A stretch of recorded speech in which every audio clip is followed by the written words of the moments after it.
Hello and welcome back to Soul Archaeology. I have to first apologize for my different intro. I have had the hardest time with Spotify this year. I've talked about this in past episodes, but I have a license to use the song in the beginning. It's called Isle, and it's from a small creator, and I license it. I spend $100 a month to license it. And I keep it because it's really special. It was the first song I used for the podcast. I feel like it's a part of the podcast at this point. But every single week, Spotify claims that I don't have the licensing to use a song. So they threaten to take it down until I appeal. And every week we do the same dance. And so last week they decided to just fully take down the episode, even though I appealed it and provided proof that I have the license. So it's just automated, and there's something in their system that doesn't click that I have this license, basically. And I can't get in touch with a real person at Spotify to remedy it. So if you're looking for last week's full moon and Gemini episode, it will hopefully be put back up, but I'm just really struggling with Spotify, honestly, and I'm thinking about just switching to a different platform. Spotify for podcasters, I've used that since 2020. It was Anchor FM. Now since it was bought by Spotify, basically, it's gone really downhill. And yeah, it's just such a bummer because I spend a lot of money and own, a license to utilize that song. And yeah. So here we are. I decided to just leave it out this week because they still haven't responded to me, and I just don't want to risk getting this episode taken down too. So I apologize for all of the challenges. It's so weird. I feel like I don't know. It's been this whole journey this year. I had to go through all these different loopholes in the beginning of the year to make sure that this wouldn't happen, and then it did. So very retrograde-y, very end of year squeeze, push. It activates this part within me that feels like I'm doing something wrong or that I'm taking advantage of someone. And it's just, it's such a weird, strange experience. But that is truly the nature of now. And I wanted to share that. Just my own little personal snippet because it is something I'm navigating, and it's, not that big in the grand scheme of things, but it's one of those pieces that's just like really frustrating because I can't control what's happening. Unless I'm really missing something and there's like a tag I could put in the episodes or something, but I've been Googling it and looking into it and I don't see anything. If you're a podcasting or audio wizard, feel free to reach out and let me know if I'm doing something wrong. But yeah, this is a murky time. I mean, we're still in the Mercury retrograde shadow. We're still in the Saturn retrograde shadow, honestly.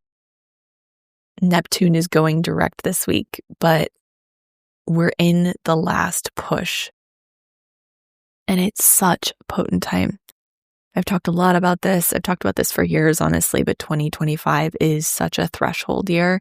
2026 is as well in its own way, but we start to really open the door to this new chapter. In 2025, leading up to 2025, we've been just head down in the work. I always think of the Eight of Pentacles. I think that's the card, the card where he's just working away and he's just focusing on the job and he's just focusing on what's in front of him. And that's what, in some ways, this energy has felt like, although it's been deeply watery and emotional and alchemical. But that's the energy, is just focusing on what's in front of us, focusing on what's surfacing in real time, focusing on what's here right now. And being in this place, really being in this year, 2025, finishing up so much of the old, getting a little maybe glimpses into the future, although it hasn't really felt like we've gotten much information as far as what this will look like. And honestly, I don't know. I don't know what the new earth looks like. I can't tell you. I can tell you what it feels like to me. It feels expansive and abundant and it feels like the place that we've been training for lifetimes. I feel like we're all Jedis in training. I've talked about this so often, but we are conscious warriors in training. And it's this perfect balancing of discipline and focus and embodiment with faith, trust, and surrender, which I find so fascinating because that's where the lunar nodes are in the South Node of Virgo, where we're developing our strong embodiment practices, our discipline, not rigid, but embodied and attuned, our devotion, and the North Node in Pisces guiding us towards this trustful, this deepened sense of faith, this true full surrender to God as co-creators on this planet. So I don't want to talk too much about 2026 because we'll be covering all of this in the 2026 workshop. And that is a 2-hour full deep dive into the energetics of this new year, how you can work with it, how you can prepare dates, timelines, significant portals for moving forward, launching things, and contraction, pulling inward and doing the deeper work. I will go through each rising sign and what to expect for 2026. And I love these workshops. I do them every year, and each year it feels like they get more powerful. There's this collective field that forms, and we do some really deep quantum healing, going into the layers of your own personal field and the collective field and create a lot of alignment there. So I'm really excited for this. It's on December 14th at 10 a.m. Pacific. If you can't make it live, I know Sundays can be tricky. There are a lot of people coming from the UK, coming from Europe and Australia. If you can't make it live, no worries at all. I record it and then I'll send the recording right after it downloads after the live event. So when you watch the recording, because we're doing quantum work, it's just as potent. And I have people that repeat this over and over and over again throughout the year, just to create that activation and that alignment with what the energetics are for 2026. So I'm linking that in the show notes. I'd love to see you there. I'm so excited for this workshop. We have literally the greatest group of people. It's so high vibrational. And I'm always amazed by the people in this community. You are truly the most beautiful group of humans I've ever come across. Honestly, like I feel extremely lucky. So when we come together in a group, it's really powerful. It's so high vibrational. Talk about Jedis, true Jedis here. So 2025, we are closing so many chapters, and we're ending a 9-year in numerology, of course. We're ending the year of the wood snake in the Chinese zodiac. Not in January, of course, but in 2026, right before actually this great conjunction at the 0 point of Aries. So we're entering the year of the fire horse in 2026, ending the year of the wood snake. We are ending a long chapter of outer planets in earth and water. Neptune is at the anaretic degree of Pisces and the last degree of the entire zodiac, and it's been dancing here this entire year, as has Saturn. So we're closing so many chapters. This isn't just one big chapter. This is many small chapters that we're closing personally and collectively. So when something like this comes up with my podcast music, I'm like, this is not surprising. This is just, it makes no sense, and it's here to teach me something. So I'm in that work. I also wanted to mention, before we dive into the energetics and astrology of this week, I wanted to let you know that I am launching a Substack, and I'm so excited for this. This has been something that's been calling to me for years, and I just quite frankly didn't have the capacity or the bandwidth to add in another form of content creation. But my nervous system has shifted so much this year, and I've realized that the pace of creation and social media in general has just been, it's really out of alignment for me. And the more and more I move away from Instagram, the better it feels. And so I am moving towards Substack as my form of sharing outside of this podcast. On there, I will be sharing much more personal information, my own personal process, personal tidbits, lifestyle bits, things that I don't share as publicly. I am a Scorpio rising after all. So also on there, be doing some deeper astrological dives. I want to talk more about astrocartography.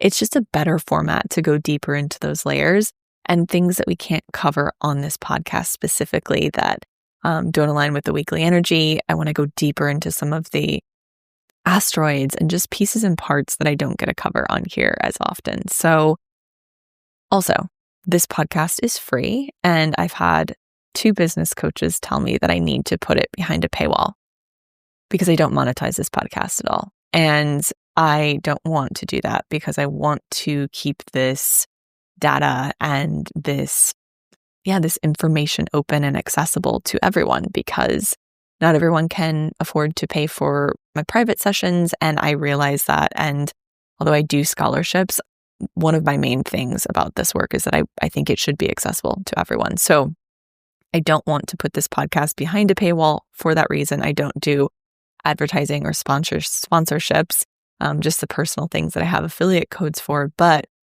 it is coming to the point where I'm like, okay, I need to open up a new pathway to bring some money in to produce this podcast, because I spend many hours each week doing it. And I'm so grateful you're here. But if you've been feeling the call to support in some way, I have a donation link where you can donate $5 per episode, $5 monthly. You can donate whatever amount feels good for you, whatever you have access to.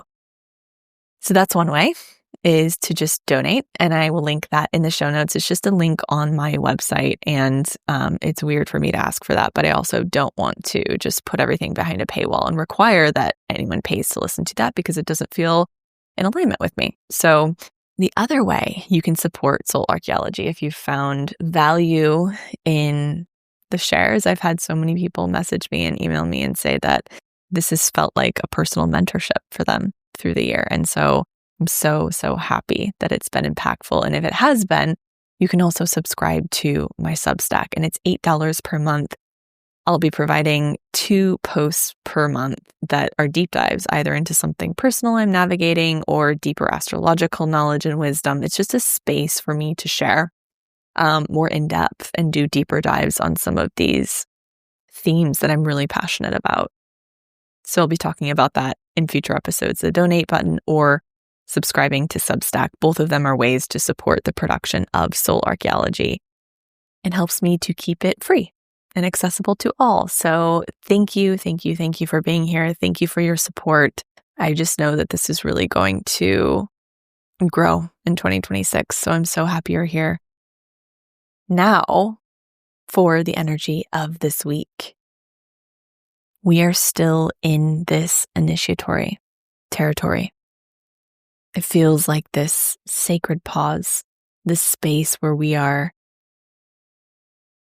releasing and letting go so much, but not quite, like I said, seeing what's behind the veil, what we're moving into, what's beyond the gateway or the doorway.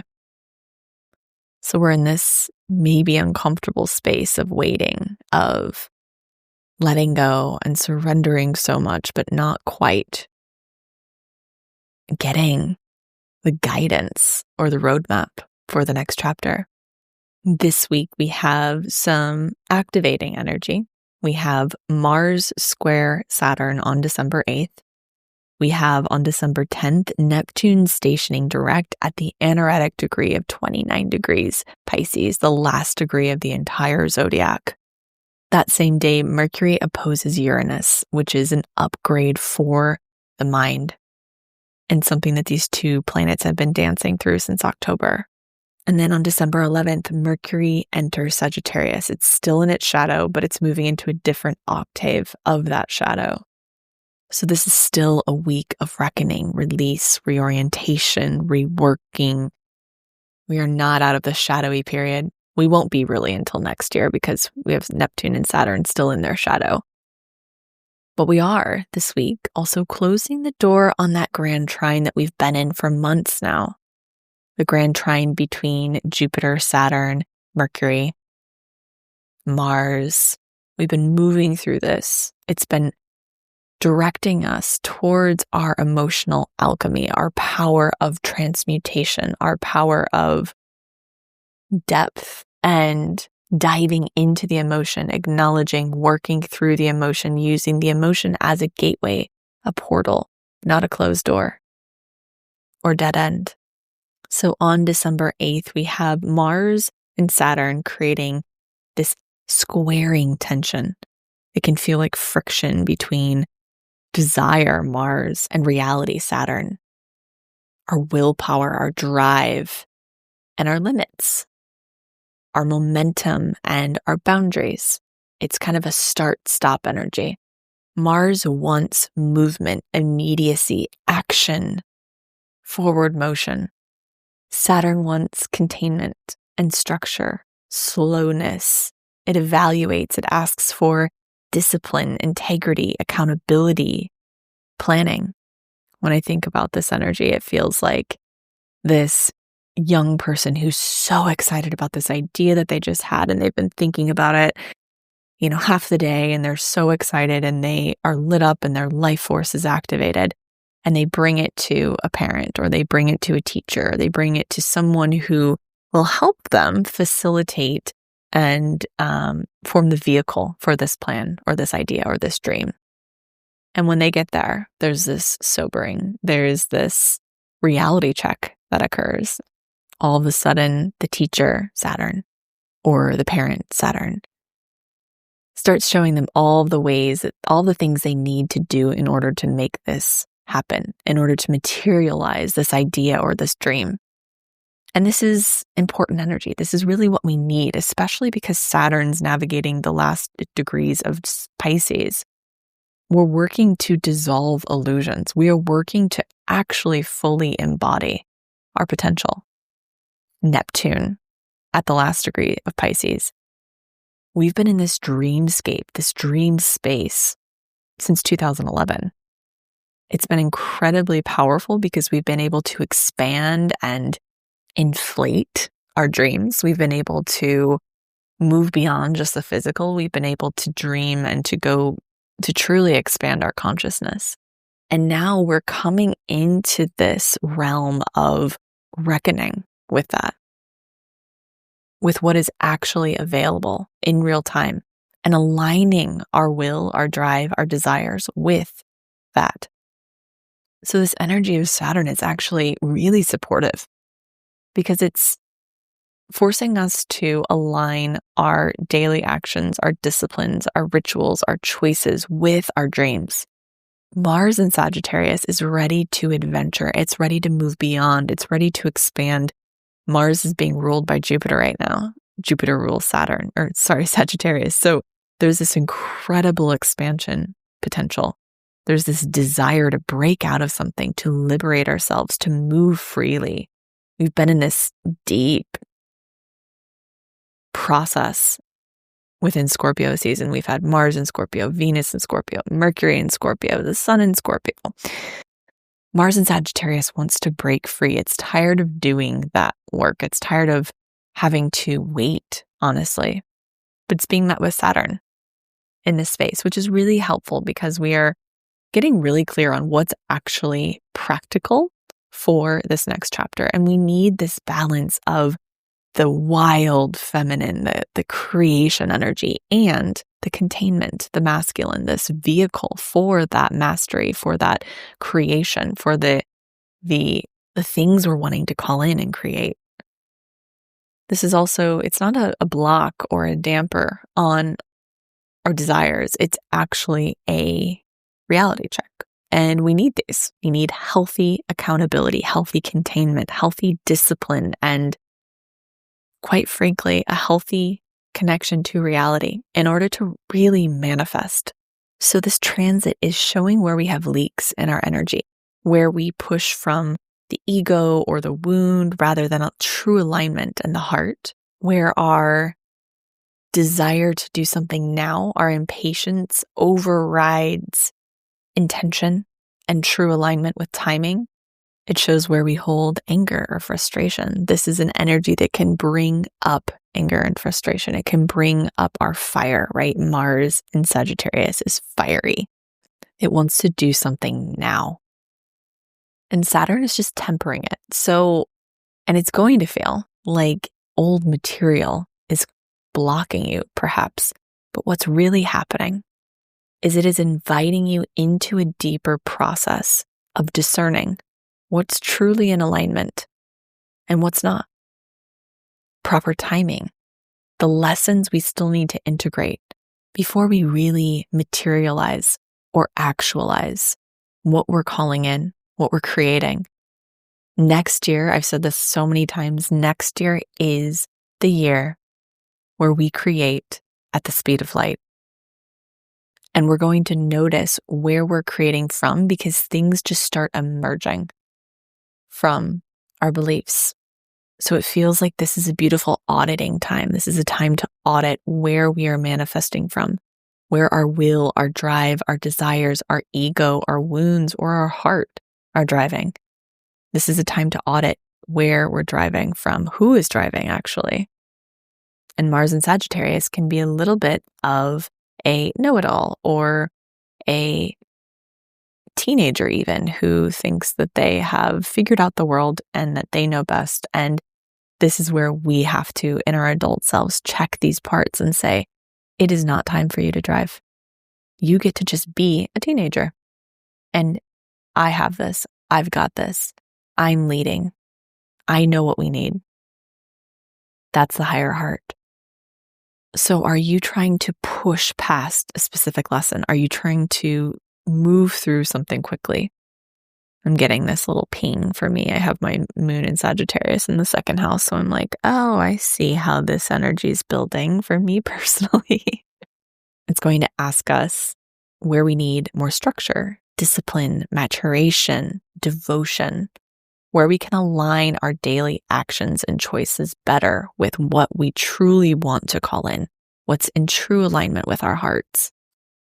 So this is sort of a recalibration of our fire, our drive, our will, our passion. And it might be a little frustrating this week, but it's so, so, so important. And we are in this audit right now. We also have Mercury opposite Uranus. We've been in this process since October. This is an upgrade for the mind. That last full moon in Gemini was an upgrade for the mind. The new moon in Scorpio was an upgrade for the subconscious. We are quite literally refining the spaces where we operate from, our subconscious, our belief systems, our minds, these operating systems, recalibrating them so that they can function to allow the heart to lead. That's what we're moving into, conscious warriors, Jedis of light. We are moving into a space where the heart leads.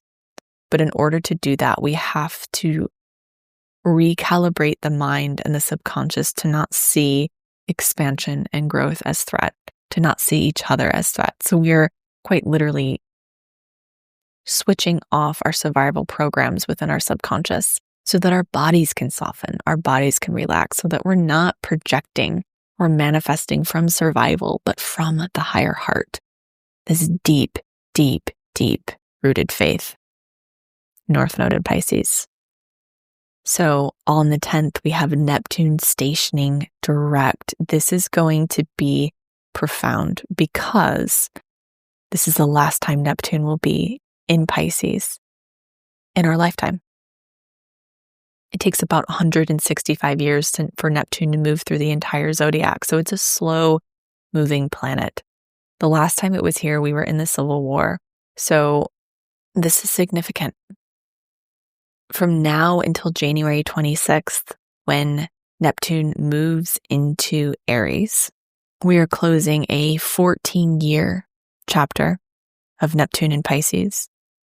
We are closing a 165-year of Neptune moving through the entire zodiac. So this is significant. And anytime a planet, especially an outer planet, is at the anaretic degree, we are at a crisis point or a climax. And I don't say crisis to create fear. It's crisis because something is ready to break through. Something is ready to fully complete. You are ready to fully complete something. You are ready to break through something. We are at this crisis point or this completion point around themes we've been personally and collectively navigating since 2011, and really collectively since 1861. So this is one of the most spiritually significant moments of the year. We have been moving out of this timeline for 2 years at least. Neptune has been in its ingress period into Aries all year. This is Neptune's final passage through Pisces in our lifetime, and it entered Pisces in 2011. So think back to themes you've been navigating since 2011 around dissolving illusions, completing spiritual cycles, endings around dissociation, escapism, avoidance, fantasy, confusion, an expansion of your intuitive knowing, your psychic abilities, and also while collapsing any spiritual bypassing, which is really dissociation and escapism, returning to real embodied truth. And this is why I say that all these planets are working together, because we've had that new moon in Scorpio, the full moon in Gemini, working on these same exact layers, fine-tuning your own truth channel. And what does truth really mean? And that many truths can exist at once, and that can be okay. But Neptune stationing direct at this 29-degree point of Pisces is like a wave pulling everything unresolved to the surface. When a planet stations direct after being retrograde, it's emerging from the underworld. So it's coming up with gifts. It's showing us what we've worked through, or maybe what still needs tending, how you've spiritually and emotionally matured over the last 14 years, how you still need to work through layers of avoidance or dissociation, where you might still feel super confused. This is like a fog. So Neptune and Saturn at these last degrees of Pisces, it can feel like we are living in a different timeline, in a different land even. It can feel like a dream. Your dreams are probably so heightened. I just woke from one of the weirdest dreams I've ever had, and it was so clear and so visceral, and that's really what this energy feels like. It feels like a dream. I finished the book Myths of Avalon not too long ago, and for me, this time feels like we're in the fairylands. It feels like we are in a dream, in a psychedelic journey, honestly. It might feel confusing, like what's real and what isn't, right? So just be with this now. This fog will inevitably lift in a few months.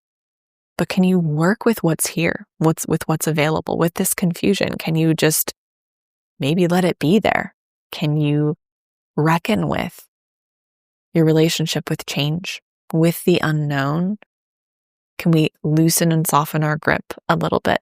This is the South Node in Virgo. It's wanting to loosen our grip. It's not fully surrendering and just not caring what happens, or not putting energy into building or creating or aligning, but it's having us deepen our faith while taking aligned action. What do we have control over? Our choices, what we choose every day, where we're putting our energy, what we're feeding, what we're devoted to. This is where our focus needs to be. So Neptune stationing direct will probably bring some things to the surface. They might not be clear. It might just be an emotion or a feeling or a sense or even a psychic download. But as it moves through this 29-degree point until January 26th, 2026, we might feel like we're in a fog, and that's okay.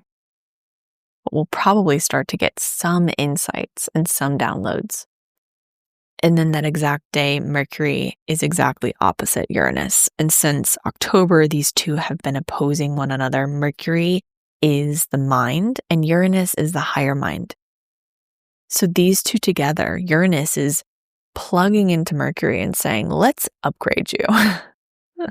Let's travel higher. Let's move beyond where we're fixed.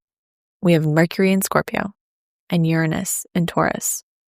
This is revealing where we are fixed, stuck in old ways of thinking or believing, where we are unwilling to move beyond a standpoint or an opinion, where we're operating in past frameworks. This energy is trying to upgrade us. It's trying to move us towards something more liberating, towards freedom, expansion around our beliefs, how we think, our consciousness. If we think about Uranus as the higher mind, it's trying to bring Mercury with it. Mercury is our mind, our logic, our ration. It's how we operate and move through the day. It's our operating system of the mind. And it needs an upgrade for all of us. It's where we choose from. So if we can work with this energy and allow these revelations to come through.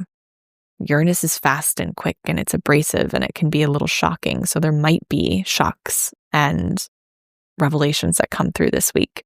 Can you just be with them? They are here to help you upgrade something. They're here to reveal an area where you might be operating out of fear. They've been engaged in this ongoing dialogue or this confrontation since October. This final opposition really completes this lesson. Before they were in Sagittarius and Gemini when they opposed one another. Now they're in Scorpio and Taurus. So they're bringing this work deeper. It's looking at our survival, where we're operating out of survival, scarcity, fear, control, power dynamics. These are all lower vibrational energies that want to be transmuted so that we can move into that mastery of the mind, the Jedi, the conscious warrior, where we let the heart lead. But this energy wants to be resolved. It wants to be surrendered. Where can you give something to God and just say, I'm surrendering control because I don't actually know right now. Or I need help. I need guidance. When we believe, when we tell our minds and program our minds to believe that it is all on us to make these decisions, to micromanage life, that's where we drop into that shadow Virgo, the South Node, the control, this belief that everything is free will. When really we are co-creators. We have free will. We also have things that are just meant to be. And when we align our frequency and our beliefs with what we truly desire to call in, what we desire to create, magic occurs. So this is about the expansion, liberation, and disruption of unsupportive mental patterns. The Scorpio Taurus highlights where our thinking has been fixed or rigid, where old frameworks have shaped how we interpret reality, where we cling to familiar beliefs or groupthink. If we are truly moving into a timeline of allowing the heart to lead, we have to surrender our desire to control everything. Uranus is pushing the mind towards awakening, insight, and breakthrough. Mercury is trying to make meaning of what's being uncovered. This transit is really asking for you to release outdated narratives. Yes, it can be uncomfortable, but it's so essential. And then on the 11th, Mercury enters Sagittarius. It's going to be in its shadow until December 16th. So we're still here. We're still working through it. What is it still trying to tell you? We're moving out right after that opposition of Mercury and Uranus and at the last degrees of Scorpio and Taurus. Where can you expand the mind, your perspective? We're still in the shadow period, but there might be some insight around where it feels perhaps even safer or more familiar to be fixed. Mercury in Sagittarius is going to push those limits and those boundaries. It's going to say, yeah, we're not staying small anymore. Even our own beliefs can keep us fixed, trapped, caged. Even our well-intended beliefs can keep us fixed, trapped, caged. So let's be curious. Let's be open. Let's expand. Let's explore a little bit. Let's look beyond our own walls of comfort and familiarity. We need this so desperately. Let's cross that line and say, I'm curious why you think that or why you feel that way. Asking yourself, I'm curious why I think and feel this way. We've been doing emotional gymnastics with this grand trine in water over the last few months. So hopefully we've moved through some of the charge, some of the emotional charge, so that we can just be with this energy. And if not, it's okay. It's an opportunity to dive into the emotional enmeshment and attachment to that belief, that feeling. So this is a powerful week. I think that I'm always amazed, honestly. I mean, I've been doing this for a long time, but I am always amazed by how the universe sets us up perfectly to move through exactly what we need to at the exact perfect time.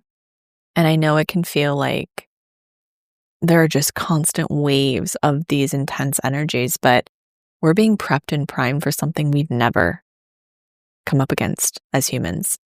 And we're doing the work. We're preparing, we're excavating, we're expanding, we're doing everything we are meant to be doing at this point in time. And this week in particular is really priming and prepping and reworking the mind. And we'll continue that through December. So, thank you as always for being here. I love each and every one of you. And the card that I pulled today, I've actually pulled from the Druid Oracle deck because I was feeling really called to it. I've been leaning into that lineage a lot over the last few months. And the card I pulled is Vervain. And Vervain is found, it's a perennial, and it's found in most areas of Europe and North Africa and much of Asia. It grows to a height of 80 centimeters, and it's usually seen at roadsides or in meadowlands. And it shows this sweet little plant in bloom with a honeycomb laid as an offering beside it. There are rowan berries that hang from the tree above, and in the distance we can see a hare who has left his form beside the vervain. And the meaning says, if we can infuse a sense of magic into our lives, we are truly blessed. Sadness and apparent obstructions seem to flee from us, as if unwelcome. A cycle is set in motion whereby our good intentions and acts result in further positive actions from others, which, in turn, enhance our own lives. Druids offer gifts of honey or milk to plants that they harvest. This ritual act conveys gratitude and the desire to not simply take from the earth. If you have selected this card, it may indicate that you are entering such a cycle because of your own acts of goodness. In the old days, it was believed that Vervain favored the settling of disputes, and choosing this card may mean that you are being called upon to settle an argument or achieve reconciliation between two opposing positions. In addition, it could suggest that you are likely to be inspired in your creative life. Creativity, like everything in nature, works in cycles, and if you may be beginning a new cycle of creative flowering. Well, I love that. I mean, obviously we are. We know this next year. So what wants tending before we enter that cycle? Or maybe you're already in it, and that's beautiful. But I think this card is just a beautiful little gift as we move through these winter months in the Northern Hemisphere and this dark magical period where we're in the womb and we're waiting. Be moving towards the solstice. The evenings are so long here right now, and I'm just loving it so much. This is just my season. So if you don't love it as much, I'm sending you warmth and love if you do the same. And thank you for being here. I love each and every one of you. If you want to subscribe to my Substack, I'll be linking it in the show notes. If you want to donate to this episode, I would appreciate it so much. Just anything that feels in alignment with you. If not, it's okay. I'm just grateful you're here. So have a beautiful, beautiful week, and I'll talk to you soon.